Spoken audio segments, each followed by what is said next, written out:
If you put a bleached muslin or unbleached muslin backing on your quilting will show up beautifully.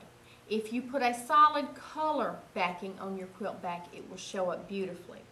If you put a print on the back of the quilt and you go to a lot of trouble quilting on that quilt, it's not really going to show up like it would with a solid. So for beginners who may not want all of their stitches to be noticeable, use a print. And for you experienced quilters that want every stitch to show, use a solid or a white or antique white, and it will show up beautifully.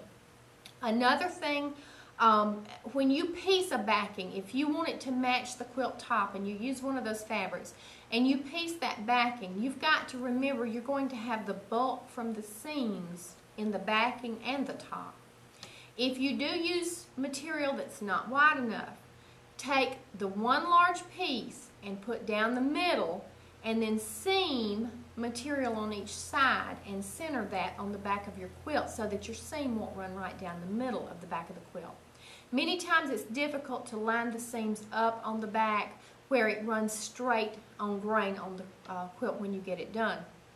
Also, when you piece the back, you need to cut the selvages off of your material and then seam those pieces together using some type of stretchable stitch so that when you stretch the quilt to baste it or to quilt it, it will have the same consistency as the rest of the material. Selvages are a lot denser and they won't stretch, so you need to take the selvages off and then use a stretch stitch to seam those together. I do not recommend using sheets on the back of quilts for one reason. The thread count is different and you will get a different consistency. It can affect hand quilting and machine quilting.